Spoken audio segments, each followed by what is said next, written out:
Luis Enrique Torres Fernández, César Esteban Rentería Bravo y Javier Eduardo Pascasio Chávez. Bueno, nuestro proyecto se llama Túnel de Viento, un vistazo a las invisibles turbulencias. Bueno, un túnel de viento tiene gran utilidad en el sector de la industria aeronáutica y de la física práctica en general. A través del túnel de viento podemos observar cómo un fluido ya sea agua o un gas interactúa con un objeto. El objeto puede ser un avión a escala o a tamaño real o un automóvil a escala o a tamaño real. Un problema que tienen los túneles de viento es que pues, son de muy difícil acceso, ¿no? Si nosotros quisiéramos hacer alguna prueba, necesitaríamos ir a alguna institución y obviamente pues no nos van a afectar, ¿no? Un costo que es bastante elevado. Otro problema que tienen los túneles de viento son muy caros.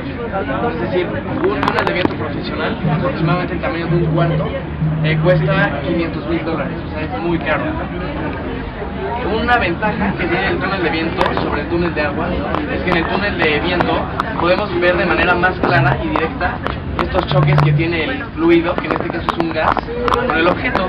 En el túnel de agua también se pueden ver esos choques, pero no se puede apreciar tan claramente el comportamiento que tienen después de esos choques. Nuestros objetivos fueron principalmente pues crear un túnel de viento, ¿no? Con este túnel de viento comprobar la teoría de la mecánica de fluidos y observar los comportamientos que tiene un gas con un objeto. También como objetivos secundarios tenemos obtener las lecciones que respectan al trabajo, comprobar la teoría de la mecánica de fluidos, hacer un túnel de viento pero que tenga un costo muy bajo y que también su manutención sea con un precio bajo. Otro objetivo que es muy importante es que con estos túneles de viento llevarlos a las preparatorias, a los laboratorios de física, para comprender de manera mucho más clara la mecánica de fluidos. Porque una cosa es que te digan la teoría, así de, ay, pues esto es, y te digan las fórmulas, a verlo, ¿no? Y vivirlo, como sería la mecánica de fluidos. Bueno, para la parte del marco teórico, lo principal es, bueno, primero hablamos del contexto histórico. El primer túnel de viento se debe a la creación de los hermanos Wright. Ellos fueron los primeros en utilizar un túnel de viento y fue la clave para el éxito que tuvieron en crear el primer planeador. Otros científicos que estaban intentando ya crear un planeador no podían probar antes de llevarlo ya a la práctica, entonces ellos lo probaban en el momento y muchas veces sufrían accidentes que incluso varios morían en el intento de desarrollar un aeroplano. Por otra parte, los hermanos Wright hacían cada componente de su aeroplano a escala, lo probaban en su túnel de viento, veían cómo interactuaba con el aire y de esta manera se aseguraban de que no existiera ningún tipo de accidente. La siguiente parte del marco teórico vendría siendo lo que es la mecánica de fluidos. Esta mecánica de fluidos es lo que se pretende ver ya dentro del túnel de viento. La mecánica de fluidos primero se plantea un fluido ideal, que es el que se va a estudiar y de ahí se va a obtener el movimiento que existe en los fluidos. En este caso el fluido ideal es lo que no tiene necesidad de decir rotacional y a su vez tiene un flujo uniforme. Ya hablar de un flujo es hablar de un movimiento del fluido. Este flujo uniforme se conoce como flujo laminar y quiere decir que la velocidad que lleva la partícula que compone al fluido que se está observando mantiene una velocidad constante a lo largo de su línea de corriente. La línea de corriente, la distancia que hay entre ellas marca la velocidad. Mientras más cerca estén, mayor es la velocidad. Mientras más alejadas, menor será la velocidad. Bueno, para esta parte entra una ecuación muy importante para la mecánica de fluidos, la ecuación de Bernoulli, que es la primera en enlazar la energía que se da durante un flujo, tanto la energía cinética como la energía potencial. La cinética ya es la velocidad que lleva el flujo, que sería un medio de la densidad por la velocidad al cuadrado.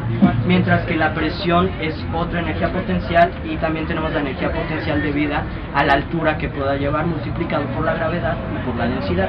Esta, por conservación de la energía mecánica, debe de mantenerse uniforme. Bueno, debe mantenerse constante. Ya uniforme es el flujo laminar que había enseñado. Aquí tenemos unas cuantas imágenes para que vean cómo las líneas de corriente se mantienen a la misma distancia al inicio y al final del cuerpo. Esto es lo principal. Después vamos ya a un flujo viscoso. Hablar de un flujo viscoso es hablar de una fricción interna al fluido. Esto quiere decir que ya tiene una fricción con las paredes del tubo. Entonces hay una menor velocidad en los extremos del fluido y hay mayor velocidad en la punta, en el centro, el que casi no está interactuando con las paredes del tubo. Entonces aquí ya hay una diferencia de velocidades interna. Como hay una diferencial de la velocidad con respecto al radio, se mete ya un cálculo diferencial e integral que utiliza Poiseuille para darnos la ley de Poiseuille. La ley de Poiseuille consiste en darnos el gasto volumétrico, que es la cantidad de volumen que va a pasar en un segundo, aquí, bueno, en un tiempo determinado. Aquí marco un esquema de lo que es la diferencial de la velocidad con respecto al radio, y aquí tenemos toda la ecuación integral y diferencial, que es largo el proceso que se lleva para descomponerla, pero finalmente tenemos lo que es pi por radio a la cuarta potencia entre 8 veces el coeficiente de viscosidad multiplicado por el gradiente de presión, que es el incremento de presión entre la longitud, y nos da el gasto volumétrico. Después viene el número de Reynolds, que en nuestro caso sería la fórmula más importante, porque nos indica qué tipo de flujo estamos trabajando. Este se mete con cualquier flujo, no hace distinción. Entonces equivale a la densidad por la velocidad del fluido por el diámetro dividido entre el coeficiente de viscosidad, y nos va a dar un número adimensional del rango de 2100. 2100 para arriba será turbulento, 2100 para abajo será laminar, y mientras más abajo lo que influye es la velocidad. Muy por debajo de 2100 es muy lento, si se acerca es más rápido, y pasándolo ya va a aumentar su velocidad y va a convertirse cada vez en más turbulento. El turbulento es justo el flujo que se pretende evitar. En el flujo turbulento la diferencia de velocidades es tanta y la diferencia de presiones también es muy alta, y se generan turbulencias que causan vibraciones en el objeto que se está desplazando. Bueno, después viene ya propiamente el túnel de viento, cómo da estos flujos, y para él mi compañero va a explicar la estructura.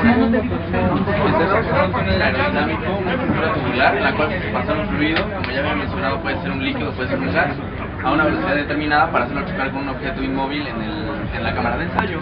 Primero vendría el compartimiento que acomodan por las partes. Sería una red, que es la que se puede ver ahí en el centro, cuya función es transformar el flujo turbulento del aire del exterior, o de donde sea que lo estás tomando, a un flujo laminar para que pase al cono de contracción. La función del cono de contracción, que está señalado en círculos ahí, es aumentar la velocidad mediante la diferencia de áreas, como podemos ver aquí. Justamente entra el principio de Bernoulli, vemos como diferencia de presión. Entre el color sea entre más cálido sea el color, lleva más velocidad. Vemos como al principio hay una velocidad menor a la que va a haber al entrar a la cámara de ensayo. La cámara de ensayo es la sección del túnel de viento en donde se va a colocar el objeto. Esta es la que le da la dimensión a este último, porque pues se pueden hacer cámaras de ensayo para poner un automóvil de tamaño real o para poner objetos a escala, ¿no? De hecho, lo ideal será poner a escala, porque lo haces en pequeño y luego lo vas a hacer grande en la realidad. Posteriormente pasa al difusor. La función del difusor es la inversa del cono de contracción. Se va a disminuir la velocidad, por lo tanto se va a recuperar la presión. El túnel de viento se clasifica por la circulación del fluido en su interior y por la velocidad de este. Por la circulación del fluido tenemos el túnel de viento cerrado, que es el que podemos ver ahí. La diferencia es que el aire que se está utilizando nunca sale de ahí, se está dando vueltas y se genera, pasa por las partes y se vuelve a utilizar. El abierto, por su parte, el aire lo toma del exterior, pasa por las partes y vuelve al ambiente al final. Será como el nuestro. Por la velocidad del fluido tenemos el túnel de viento subsónico, transónico, supersónico y hipersónico. Aquí vemos cómo van a ser los flujos que se van a presentar al momento de estar en la cámara de ensayo. También se podría ver los motores que se necesitan y la velocidad. Para más o menos tener una medida, el subsónico va del 0 al punto 7 Mach, es más o menos como 1000 kilómetros por hora. Esa es la velocidad que lleva el flujo antes de tocar con la presión. En nuestro caso particular tenemos un sistema generador. El sistema generador viene haciendo la parte del compartimiento que acomoda y el cono de contracción. Esta olla que podemos ver aquí, en la que vamos a poner agua caliente. En el agua caliente le vamos a agregar cubos de hielo seco, que es anhídrido carbónico de estado sólido. Con la diferencia de la temperatura se va a empezar a sublimar. Como la olla va a estar sellada, el gas va a expandirse y va a salir por las mangueras. Una vez que toca las mangueras, ya no se determinada por la presión que tenga la olla, y también va a ser acomodado por la forma en la que se mueve. De esa manera yo uso la fricción del cono de contracción y del compartimento. Posteriormente pasa a esta cámara de ensayo es de 12 por 24 centímetros. Aquí podemos colocar el objeto mediante botones de acrílico y tiene que estar inmóvil. Posteriormente pasa al difusor, que va a apretar, como ya platicamos, va a disminuir la velocidad, va a recuperar la presión. Ya como estructura general, vendría el sistema generador, la cámara de ensayo y el difusor. Vamos a hacer la prueba. Para los resultados vamos a la prueba. Si quieren pasar acá para que vean.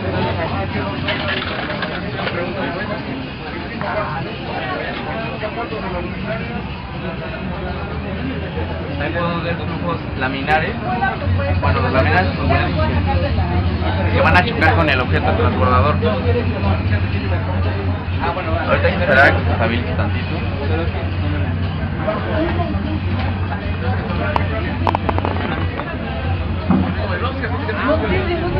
Pero ya podemos ver aquí desde un inicio el flujo laminar que después de un momento se vuelve turbulento.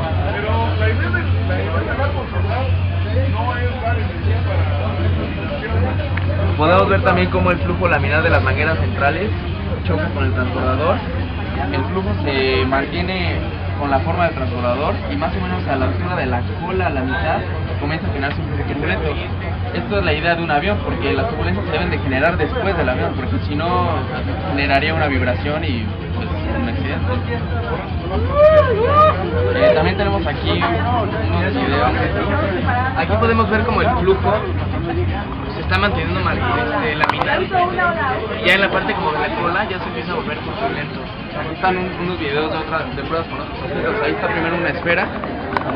Se puede ver cómo sigue la forma de la esfera el flujo laminar.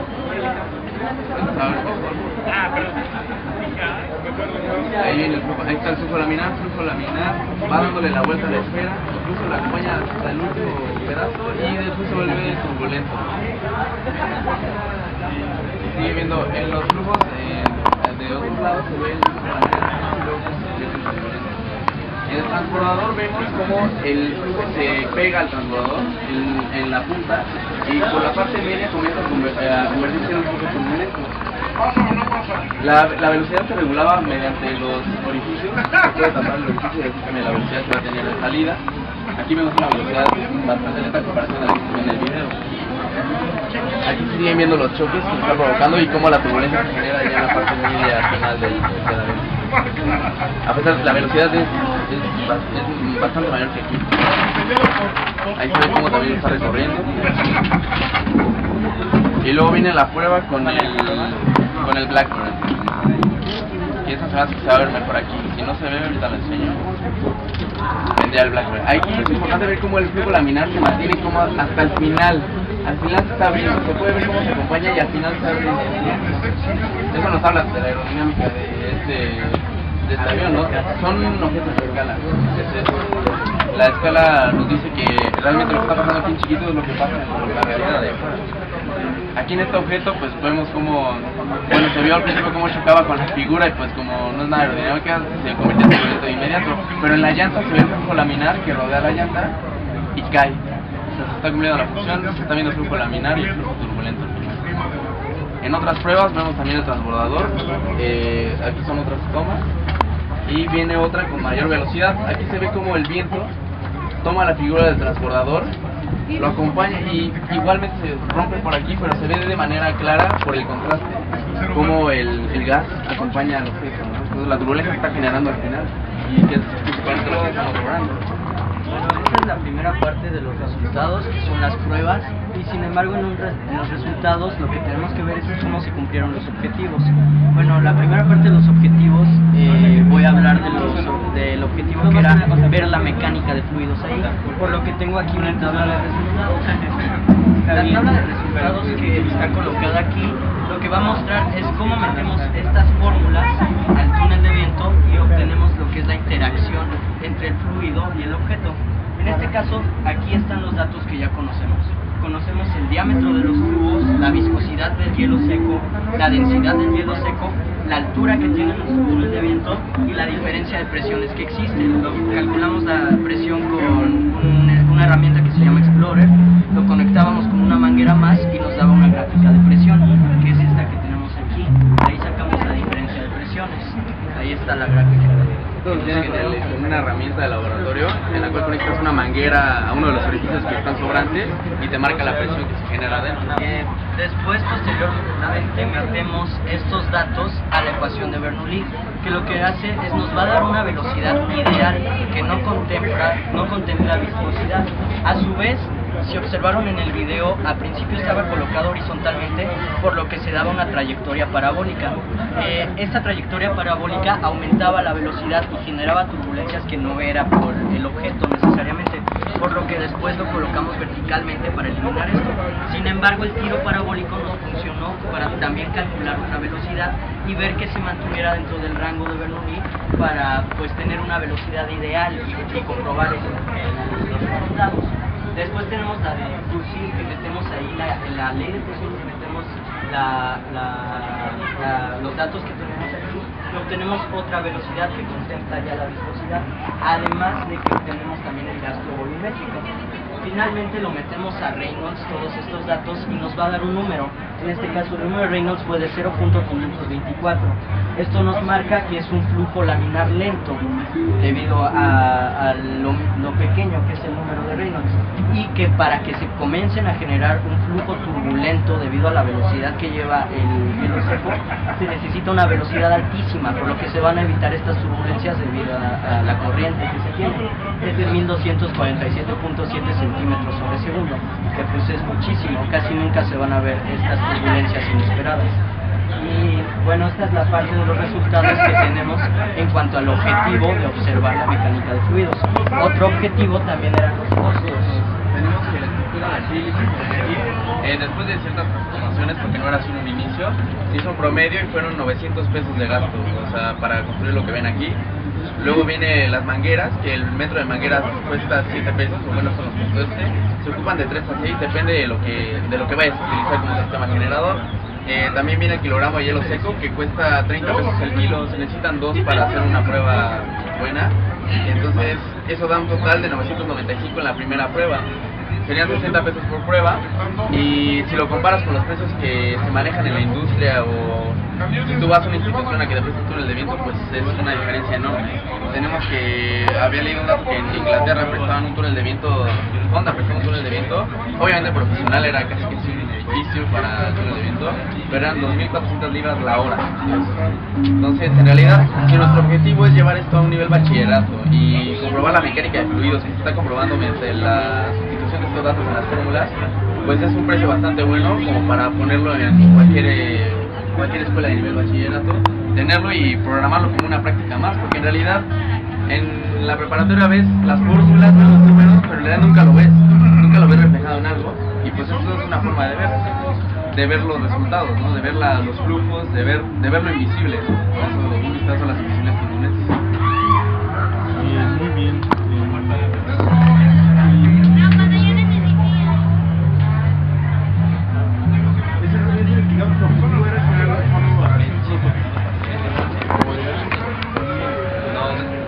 Tamaño, porque es práctico, y como el plan es llevarlo a una escuela, en realidad no era como un solo cuarto con los salones, sino tenemos que una herramienta y